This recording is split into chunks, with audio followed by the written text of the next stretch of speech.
There is so much to discuss in the pond and a lot's going down right now, and the big event that we're all looking at is mining. If you're not mining right now, then really what are you doing? Because literally you can be printing free money. I'm here to give you the latest and greatest updates so you can profit and benefit off of this protocol.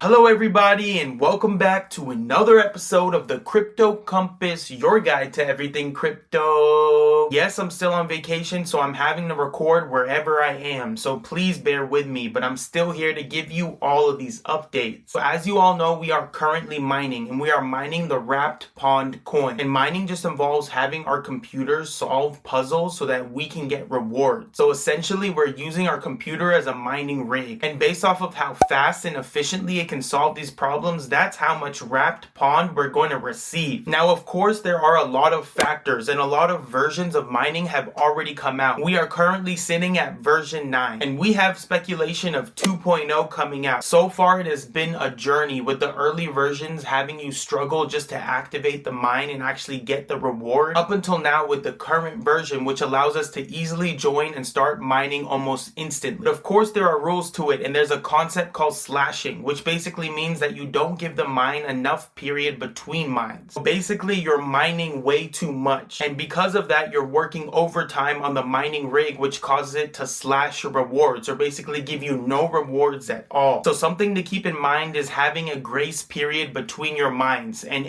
Wonder and Polly mentioned 20 minutes is a good number. So try to wait 20 minutes between your mine of when you claim and finish a mine and before you start the new mine. And another thing you want to avoid is drifting, which is the concept of basically losing connection and having your mind drift. So it's no longer solving the puzzles and it's not even in the block. Sometimes you can drift away and come back in, but most of the time when you drift, you have to refresh your mind and start it up again. Now, if we're just looking at the main mining page on Pond0x, you can see many metrics as you're mining. The first metric would be your status, which is either showing in the joining or mining phase. Joining is the status that you're in before you're ready to mine, and obviously mining is when you're actually mining. And then you have an unclaimed amount of wrapped pond. So this is the amount that you're getting at that moment of everything you have mined so far. And remember, this value has to be greater than 100 million for you to stop the mine and claim. And then you have the boost, so you can continue adding boosts to your rig so you get more and more wrapped pond as you mine. And you can do this by simply clicking the boost option and adding any amount of Solana that you want. But I would advise you to be careful, because we don't know if there's a threshold or limit to the amount of boost you can add, but obviously there's an unlimited amount of Solana that you can put in. And then finally, we have our hash rate. So this is a very important metric. This is the rate basically at which you're mining. And you would think a higher rate is better, which normally it would be, but if your rate is too high, then that could lead to slashing. And it could also have your mining rig basically overdo the work and then eventually lose the hash rate and go down to 0. We've seen tweets from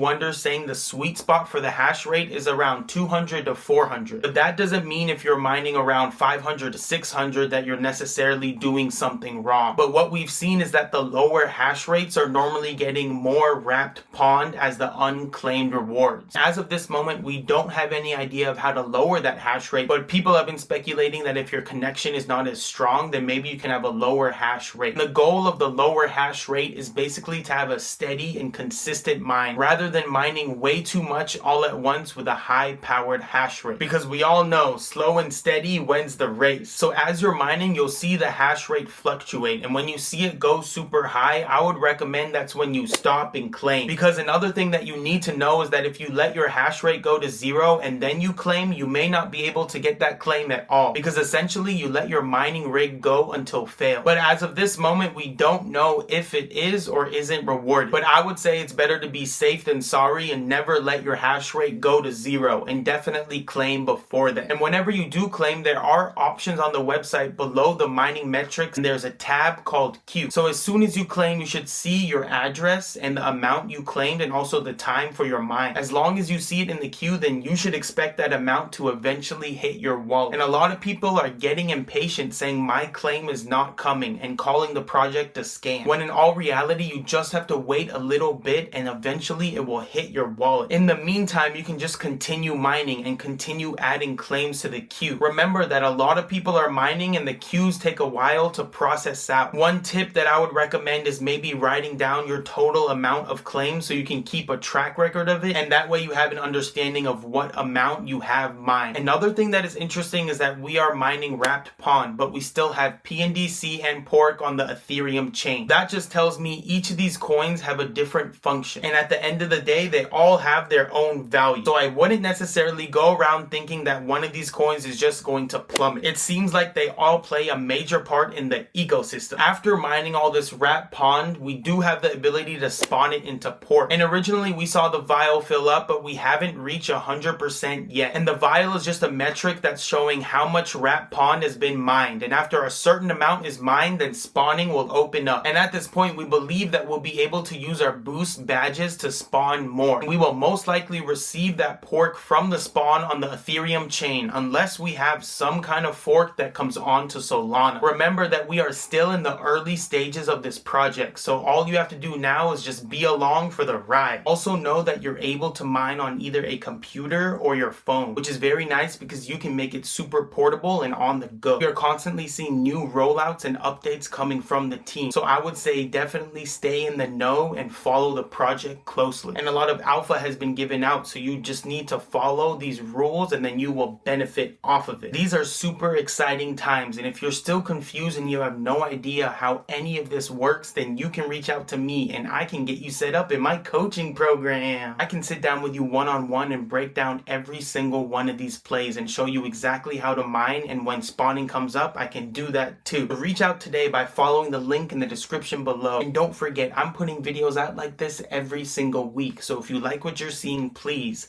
hit that subscribe button, hit that like button, and hit that bell button so you don't miss another one of my videos. I'll see you guys in the next video. Peace.